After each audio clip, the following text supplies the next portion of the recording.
A ghost story. Sleep no more. Earlier in the year, I was, out of necessity, having the master bedroom replastered, repainted and recarpeted.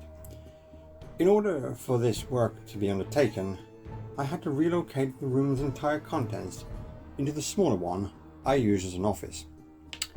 After the last of my personal belongings had been shifted out, I was left with the job of dismantling the wooden frame bed.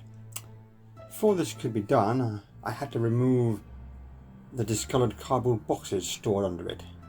It was there, behind these boxes, in the dark recesses of the far left-hand corner, I came upon a carved wooden statue.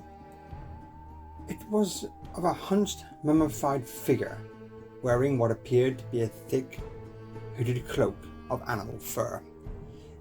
In the light of day, it was clear it had once been painted in vibrant shades of blue and red, all now faded and chipped.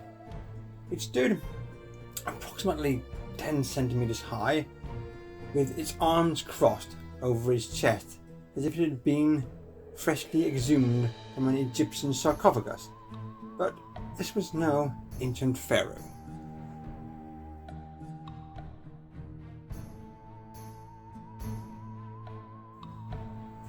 Its face was a grotesque, elongated goat shape, pale grey in complexion, with what appeared to be antlers concealed under the hood of the cloak.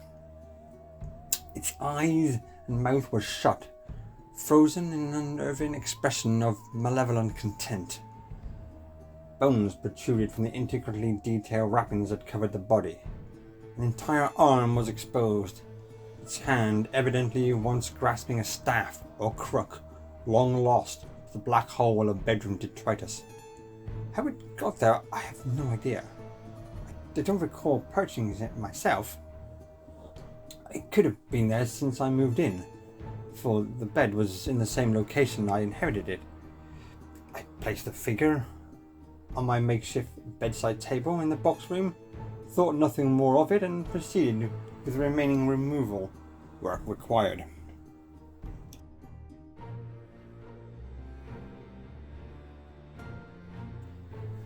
That evening, as I settled into my carton-strewn, book-stacked, clothes-cluttered temporary accommodation, my attention returned to the unearthed figure. The moonlight streaming in from the crack in the ill-fitting curtains cast a long shadow, creating a silhouette image that looked like a demon rising from a pit of flames upon the opposite wall. I took a moment to realize it was composed from the figure and the items around it. Although I removed the figure into a drawer, the sinister image stayed within my mind's eye as I tossed and turned in search of sleep.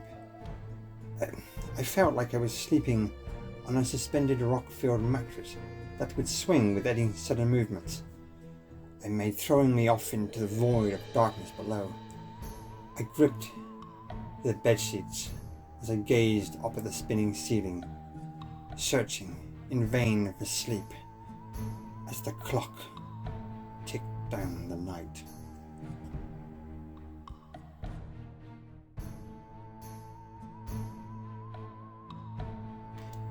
The room seemed smaller when I awoke the next morning, although at the time I wrote it off as my brain not being fully adjusted to my new cramped quarters I was occupying. The drawers of my old chest lined the floor.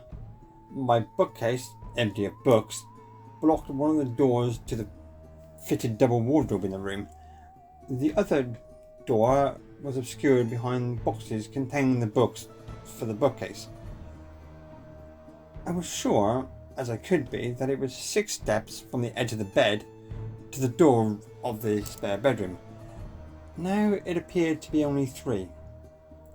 Perhaps I had misjudged the distance. But I was, and I still am, certain I set out the contents of my disembodied bedroom to maximize the minimal spare space I had to store it in.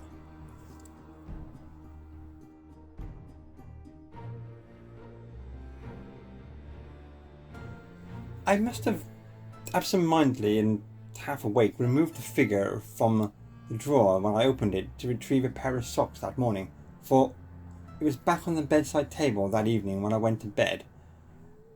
Not wanting my night haunted by hideous shadows again, I shunted some boxes and dropped the figure into the wardrobe.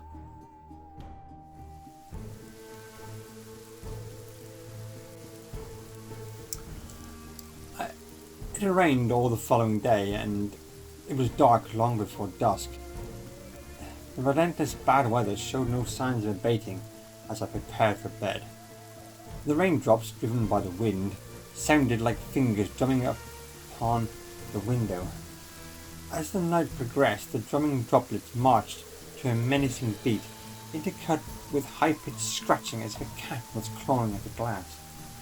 I don't know what possessed me. Even now, as I tell you, I feel fear weighing heavy in my gut, but as much as I wanted to hold back, I was gripped with an uncontrollable urge to investigate the sounds. I crept with caution between the shoes that littered the floor. They seemed to have more than I remembered. My head scraped the ceiling, as if the room tapered as I approached the window. I eased back the curtain, peered out. There, staring back at me, was a figure in human size, its bone-exposed fingers rapping against the glass, golden bloodshot serpent eyes open, burning with an intense fire of rage within. The rain streamed down over the sharp angled cheekbones protruding from its face.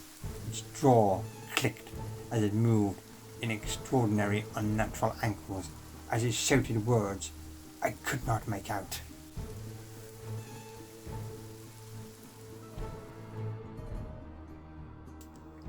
I woke with a jolt and turned the lamp on to illuminate the dark nightmare my mind had been in. There was the figure again, back on the bedside table, its arms unfolded, reaching out towards me. Its mouth was agape, as if screaming. I grabbed it and flung it across the room. That night I slept no more, and neither did I for the nights to come.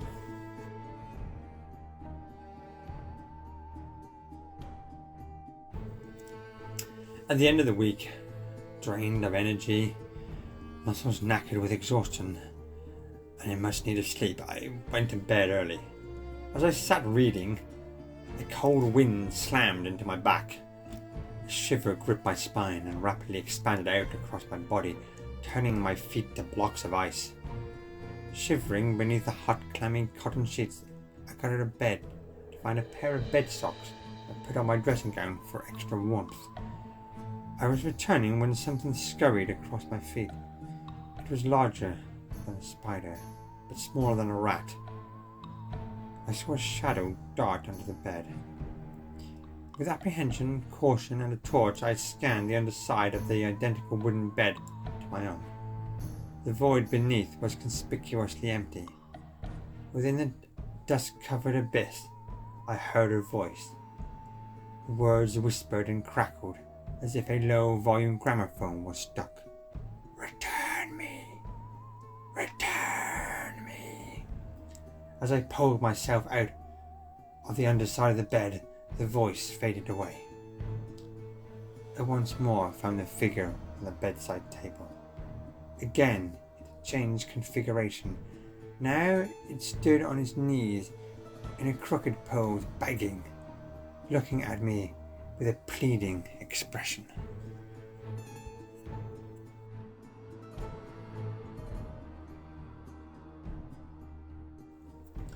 This time I knew what it wanted, but I could not fulfill its request, for it was impossible.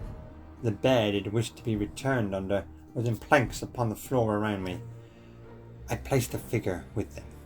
I was certain it would not appease it, and I was right, for the figure continued to stalk my dreams. I would try to catch a nap here and there during the day to compensate for my non-nocturnal slumberings, but when sleep arrived, the demanding nightmare in mummy form would return to tear it from me with its relentless request. Return me! Return me! Return me! It would scream to every unnerving visitation.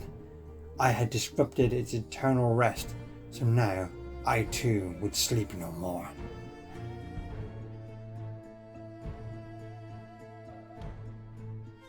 After 3 long weeks of interrupted sleep and dragging my body through the day, my legs felt like lead. My eyes ached from focusing through fuzzy vision, and my brain was clouded with a fog of disrupted dreams. Finally, my old bed was reassembled, and the master bedroom was habitable once more. The first thing I did before returning clothes, books, and other personal knickknacks was to place that figure back under the bed where I found it. That night, I slept once more.